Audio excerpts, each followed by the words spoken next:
She had worked in that house for 20 years. 20 years of silence, dedication, and invisible loyalty. And in less than 5 minutes, it was all thrown away. Diane Carter stood at the top of the grand marble staircase, arms crossed, eyes cold. At 34, she was everything her mother's empire had made her, sharp, powerful, and utterly convinced she was always right. Below her in the entrance hall, Margaret cleaned the same bronze vase she had polished every single morning for 2 decades. Her hands moved slowly, carefully, as if each motion held a kind of reverence. Diane watched her for a moment. Then she spoke. Margaret, the old woman, looked up. There was no fear in her eyes, only patience. I have made a decision. We are renovating the entire estate. New staff, new everything. Your services are no longer needed. The words landed like stones dropped into still water. Around them, 3 other staff members froze. The housekeeper, the gardener, the young cook who had only been there 6 months and already knew, you did not cross Miss Carter. Margaret set the vase down slowly. She did not tremble. She did not protest. Miss Diane, don't. Diane held up one hand. I do not want a speech. I do not want 20 years of guilt laid at my feet. You have been paid. You have been housed. That is more than most people get. Silence. And then something strange happened. Margaret looked at the large portrait hanging on the wall, the one of Diane's mother, Eleanor Carter, painted when she was only 30 years old. It had hung there longer than anyone could remember. Margaret stared at it for a long, quiet moment. And then, just barely, she smiled. It was not a bitter smile, not a defeated one. It was the smile of someone who knows something no one else in the room does. She walked to the small wooden table near the door, reached into her apron pocket, and placed an envelope on it, cream-colored, old, sealed with pale wax. This is for you, she said softly, when you are ready. Diane glanced at it and looked away. You can keep whatever that is. I have nothing left to say to you. Margaret nodded once, picked up her coat, and walked out the front door without looking back. Diane watched her go, then turned to her staff. Someone throw that envelope away. No one moved. Diane rolled her eyes, walked over, and dropped it into the waste bin herself. And just like that, 20 years of loyalty were buried under the weight of a woman who never learned to look twice. The renovation began 3 days later. Workers moved through every room of the Carter estate like a slow tide, pulling up floorboards,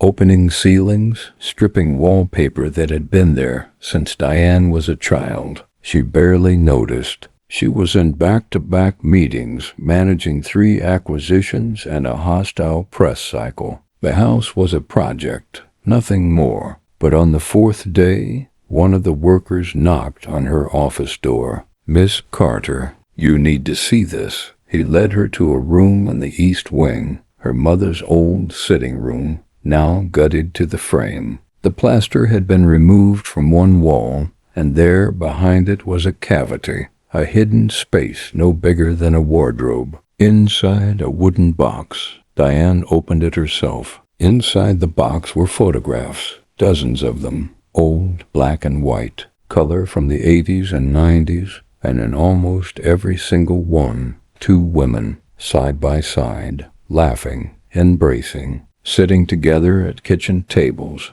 on beaches, and hospital corridors. One of the women was Eleanor Carter. The other was Margaret, but not Margaret the maid, not Margaret in her apron and sensible shoes. This was a younger Margaret, a Margaret who sat at the same table as Eleanor, not behind it. A Margaret who held Eleanor's hand in a hospital room. A Margaret who was in the delivery room photograph, the one taken the night Diane was born. Diane's hands began to shake. She kept going. Under the photos were letters, dozens of them tied in ribbon. She opened the first one. It was in her mother's handwriting. My dearest Maggie, I do not know how much time I have left. The doctors are being careful with their words, but I can read between them. I am frightened. Not for myself, but for Diane. She is so much like me, it terrifies me. Brilliant and cold in the same breath. If I go, I need someone to stay close to her. Someone who knew me. Someone who will love her even when she makes it impossible. Diane sat down on the dusty floor. She read another letter, and another. Each one painted the same picture.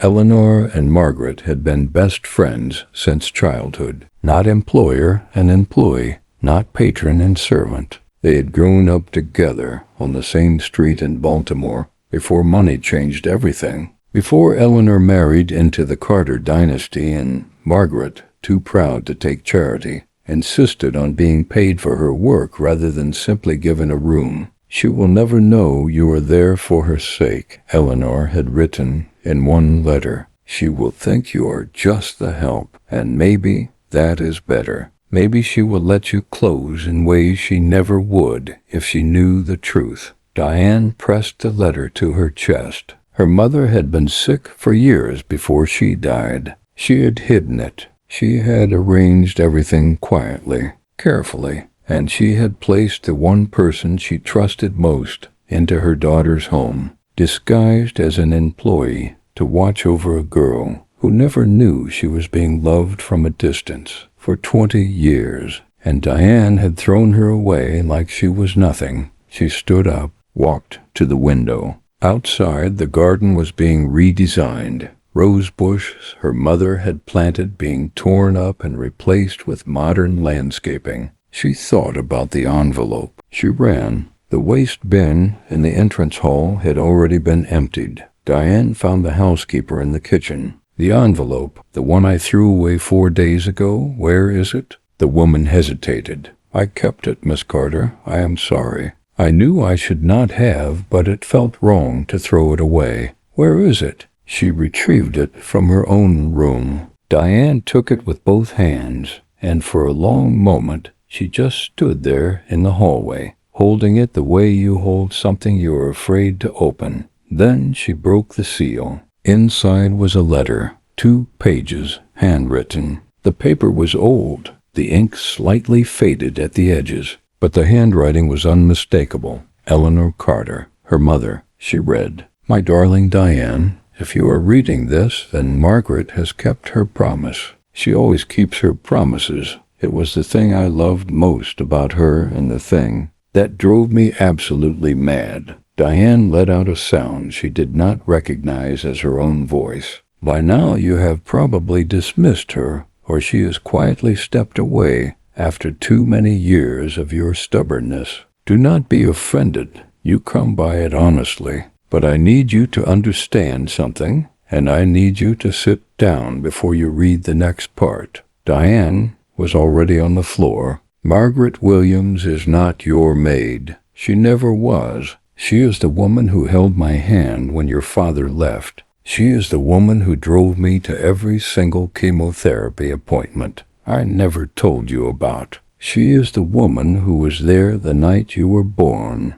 when I was terrified and alone, and the doctors were not sure either of us would make it. She is your godmother, Diane. She is the closest thing to a sister I ever had. And she agreed to spend her life in your home, invisible to you, simply because I asked her to, simply because I was dying, and I could not bear the thought of you being alone in that cold, beautiful house without someone who truly knew what love was supposed to look like. I know you, my love. I know you would have pushed her away if you knew. You would have felt watched, managed, pitied. So we kept the secret. She kept the secret for 20 years. Please go find her. And please, for once in your life, let someone love you. Diane sat on the marble floor of the entrance hall for a long time. The workers moved around her carefully. No one spoke. Finally, she got up,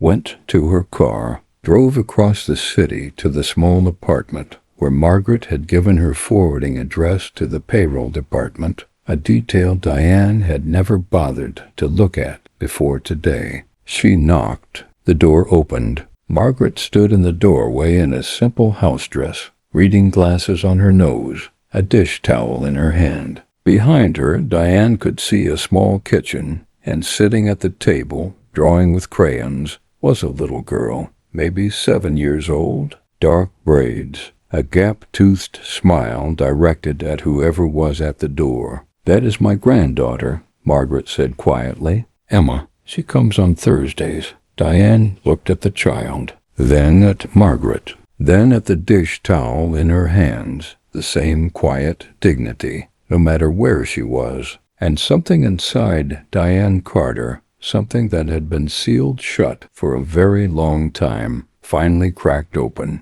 "I read the letters," she said. Her voice was different, smaller. "All of them." Margaret took off her reading glasses. "I know. Why did you never tell me?" A long pause. "Because your mother asked me not to, and because some things are worth waiting for." Diane pressed her hand to her mouth. Her shoulders shook once, just once, and then the tears came. Not elegant, controlled tears. The kind that come from somewhere so deep you forget they have been there, waiting. Margaret stepped aside. "Come in," she said simply. "Emma, can you set another place at the table?" The little girl looked up with her gap-toothed smile and nodded, already reaching for another crayon. Diane Carter, billionaire heiress, walked into a small apartment kitchen and sat down at a folding table covered in crayon drawings. And for the first time in 20 years, she was exactly where she was supposed to be.